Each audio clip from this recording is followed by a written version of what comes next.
आज Doubtnut app download करें। Doubtnut पर अपने सभी गणित, रसायन विज्ञान, भौतिक विज्ञान और जीव विज्ञान के डाउट्स का करो सफाया। बस प्रश्न की फोटो खींचो, एक ही प्रश्न को क्रॉप करो और तुरंत वीडियो सोल्यूशन पाओ। अभी डाउनलोड करें। नमस्कार दोस्तों, दिया गया प्रश्न है Q आवेश और A क्षेत्रफल वाली आवेश की एक समतल चादर का विद्युत क्षेत्र E बराबरी से Q के बटे में 2 एप्सिलॉन नॉट A होता है, मतलब एक सिंगल चादर की, ठीक है। जबकि सामान्य संकेतन से एक समांतर प्लेट संधारित्र के लिए विद्युत क्षेत्र E जो होता है वो Q के बटे में एप्सिलॉन नॉट इंटू A, विभवांतर जो होता है वो Q2 के बटे में एप्सिलॉन नॉट इंटू ए, और धारिता जो दी जाती है वो दी जाती है एप्सिलॉन नॉट इंटू ए के बटे में डी।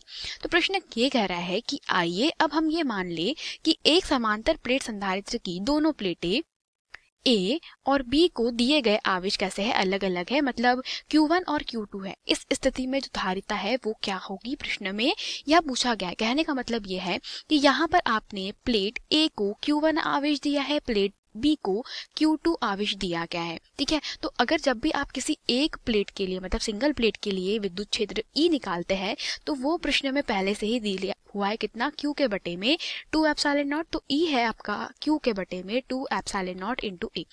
तो हमें क्या करना है, प्लेट A और B के बीच संधारित्र की धारिता C का मान क्या करना है, ज्ञात करना है। तो सिंपल सी बात है, हमें सबसे पहले क्या करना पड़ेगा, हम मान लेते हैं कि कोई बिंदु जो है वो इन दोनों प्लेटों के बीच में है। तो मान लेता है कि ये है हमारा बिंदु x, है ना, और इस बिंदु x के ऊपर हम लोग परिणामी विद्युत क्षेत्र की तीव्रता E की गणना करते हैं।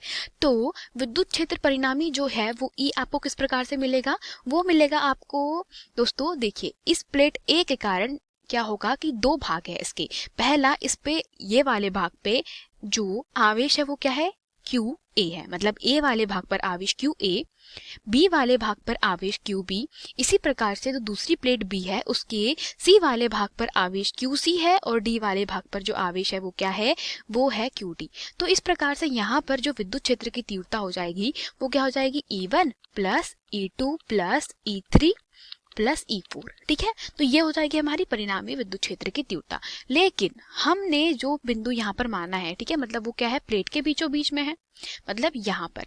तो इस स्थिति में अब होगा ये कि जब हम विद्युत क्षेत्र निकालेंगे, चूंकि ये कैसी है, पूरी ऋणावेशित है, ये धनावेशित है, ये ऋणावेशित है और ये धनावेशित है। तो अब इसके कारण यहाँ पर विद्युत क्षेत्र जो है वो कुछ इस प्रकार से रहेगा कि यहाँ पे दोस्तों इस बिंदु पर, x बिंदु पर आपका परिणामी विद्युत क्षेत्र कुछ इस प्रकार से आएगा कि ये हमारा कौन सा है, QB आवेश है। तो इसके कारण अगर हम लोग मान लेते हैं विद्युत क्षेत्र EB है, ठीक है, सॉरी ये क्या है, EB है। तो ये जो है विद्युत क्षेत्र वो किस दिशा में आएगा, इस दिशा में, बिंदु x के लिए, ठीक है। इसी प्रकार से जो हमारा C जो क्या है दोस्तों, क्षेत्र है, ठीक है, मतलब C वाला जो ऋणावेश है उसके कारण फिर से बिंदु x पर जो क्षेत्र की तीव्रता होगी वो कैसी होगी दोस्तों, इसकी दिशा इस दिशा में है। इसी प्रकार से EC की दिशा जो है वो किस प्रकार से है, इस दिशा में रहेगी, किस पर, बिंदु x पर। इसी प्रकार से जब आप क्या करेंगे, किसके लिए दोस्तों, A के लिए और D के लिए क्या करेंगे, जो आवेश है उसके मान ज्ञात करेंगे, तो आपके पास में देखिए कि जो Q2 है, ठीक है, तो उसके कारण जो D बिंदु है उसके लिए विद्युत क्षेत्र जो रहेगा वो कैसा रहेगा, धन से ऋण की ओर, मतलब x के लिए इस दिशा में। तो यहाँ पे हमारा ED जो है क्षेत्र की दिशा वो रहेगी किस दिशा में, इस दिशा में। इसी प्रकार से QA जो है उसकी दिशा कैसी रहेगी, उसकी दिशा रहेगी इस दिशा में। तो ये हमारे पास में क्या है, EA। तो अब क्या करेंगे, आप जब परिणामी ज्ञात करेंगे तो मान लेते हैं कि ये दोनों धनात्मक दिशा है, ठीक है, और ये किसके लिए, ऋणात्मक के लिए। तो अब इस स्थिति में हमारे पास में जो परिणामी मिलेगा हमें, ठीक है, तो वो कैसा मिलेगा, ये बराबरी से आपके पास में हो जाएगा EA। आप किसी को भी मतलब क्या कर सकते हैं कि इन दोनों को, मतलब EA और ED को अगर आप पॉजिटिव मान रहे हैं तो जो दूसरी दिशा में है, ठीक है, तो आपको उनको नेगेटिव लेना पड़ेगा, मतलब EC और EB को। तो आपके पास में EC और EB जो है वो कैसे रहेंगे, ऋणात्मक रहेंगे, ठीक है। तो ये आप क्या कर रहे हैं, हल कर रहे हैं। तो अभी आपको बताया कि विद्युत क्षेत्र की तीव्रता E दी जाती है किससे, वो दी जाती है Q के बटे में 2A एप्सिलॉन नॉट से। तो आपको बस सिंपल सी बात ये है कि यहाँ करना क्या पड़ेगा कि आपको विद्युत क्षेत्र E का मान ज्ञात करना पड़ेगा। तो ये हो जाएगा QA के बटे में 2A एप्सिलॉन नॉट, ठीक है, प्लस QD के बटे में 2a एप्सिलॉन नॉट माइनस में QC के बटे में 2a एप्सिलॉन नॉट और माइनस में QB, ठीक है, QB के बटे में 2a एप्सिलॉन नॉट। तो अब यहाँ से बस आपको क्या करना है, इसको आगे हल करते चले जाना है। तो यहाँ सबके लिए जो एक ही क्या रहेगा दोस्तों, हर रहेगा, तो 2a एप्सिलॉन नॉट हो गया। अब QA, QD, QC का और QB के लिए मान, ठीक है। तो चूंकि ये कैसे हमारे आवेश है, तो इंडिविजुअल जब आप इसका आवेश हल करेंगे किस पे, बिंदु P पर और बिंदु Q पर, तो जब आप बिंदु P के लिए इसको हल करेंगे तो बिंदु P के लिए जो परिणामी आपको विद्युत क्षेत्र आएगा बिंदु P पर और Q पर, वो क्रमशः क्या आएगा, 0 आएगा। तो उससे आप QA, QB, QC और QD के मान ज्ञात कर सकते हैं। और जब वो मान आप ज्ञात करेंगे तो आपको जो QA है इसी प्रकार से आप ज्ञात करेंगे, तो यहाँ पे E के जगह पे वो वैल्यू क्या आ जाएगी, 0। तो हल करने के बाद में QA का मान जो आएगा वो Q1 प्लस Q2 के बटे में 2। इसी प्रकार से दोस्तों यहाँ पे QB का जो मान है वो आएगा Q1 माइनस Q2 के बटे में 2, जबकि बिंदु Q के लिए QC का जो मान आता है वो मान आता है किसके बराबर, Q1 प्लस Q2 के बटे में 2, जबकि Q2 जो है वो Q2 माइनस Q1 के बटे में 2। तो ये जो है वो आवेशों के मान क्रमशः हल करने पर प्राप्त हो गए, किस पे, बिंदु P और Q पे। तो आपको यही मान रखने हैं। तो 2 सबके बीच में कॉमन है, तो 2 हम नीचे लिख देते हैं डायरेक्टली, ठीक है।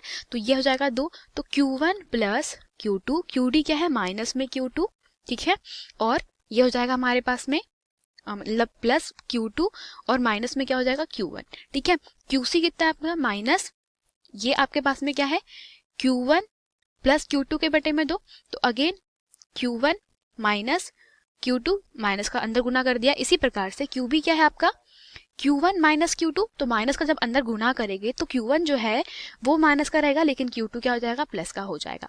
तो आप यहाँ पे देखेंगे कि आप क्या करेंगे, Q2 से Q2 कैंसिल कर दीजिए, ठीक है। इसी प्रकार से आपको कहीं और पे जो दोस्तों वैल्यूज दो दिख रही होगी, ठीक है, तो कौन सी, धनात्मक Q1 से जो ऋणात्मक Q1 है वो क्या हो जाएगा, कैंसिल आउट हो जाएगा। अब आपके पास में ये दोनों टर्म बची है, और कौन सी टर्म बची है, ये वाली टर्म्स बची है, ठीक है। तो आपके पास में जो विद्युत क्षेत्र E आया वो किस प्रकार से आया, इसका परिणामी विद्युत क्षेत्र जो आया वो आया आपके पास में 2Q2, ठीक है, और ये क्या है, माइनस में Q1, ठीक है। इसके बटे में क्या हो जाएगा आपके पास में, ये हो जाएगा 2 इंटू 2a एप्सिलॉन नॉट। तो 2 से 2 कैंसिल हो गया, तो आपके पास में परिणामी विद्युत क्षेत्र E जो है उसकी वैल्यू आएगी Q2 माइनस Q1 के बटे में 2a एप्सिलॉन नॉट के बराबर। तो ये क्या था आपका परिणामी विद्युत क्षेत्र E, ठीक है।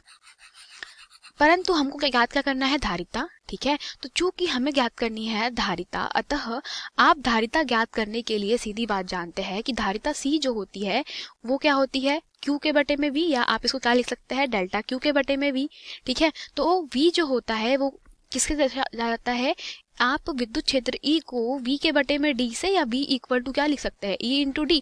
तो आप इसको अगर समीकरण क्रमांक 1 नाम दे देंगे, इसको समीकरण क्रमांक 2 नाम दे देंगे, तो समीकरण क्रमांक 1 में आप E की जगह लिख सकते हैं V के बटे में D बराबरी से Q2 माइनस Q1 के बटे में 2a एप्सिलॉन नॉट। तो हल करने पर आपके पास में V का पक्षांतर इधर नीचे कर दीजिए, ठीक है। मतलब पक्षांतर करने पर आपके पास में कुछ वैल्यू जो है वो इस प्रकार से आएगी कि आपके पास में संधारित्र की धारिता जो है वो क्या हो जाएगी, Q2 माइनस Q1 के बटे में V, और ये हो जाएगा आपके पास में 2a एप्सिलॉन नॉट के बटे में D। तो यहाँ पे जब आप इसको हल करेंगे तो आपके पास में जो ये वैल्यू जो है वो किसके बराबर आ जाएगी, ये डेल्टा Q के बटे में क्या हो जाएगा, V, जो किसके बराबर है, धारिता C के बराबर है। तो उसका मान जो आया वो आया 2a एप्सिलॉन नॉट के बटे में D, ठीक है। तो ये क्या था दोस्तों, आपके पास में ये था धारिता का वैल्यू जो हमें क्या करना था, ज्ञात करना था, ठीक है। तो यही क्या हो जाएगा, हमारे प्रश्न का उत्तर हो जाएगा। धन्यवाद। कक्षा 6वीं से 12वीं से लेकर नीट, IIT, JEE वो एडवांस के लेवल तक 1 करोड़ से ज्यादा छात्रों का भरोसा। आज ही डाउनलोड करें डाउटनेट ऐप या व्हाट्सएप करें अपने सारे डाउट्स 8400 400 400 पर।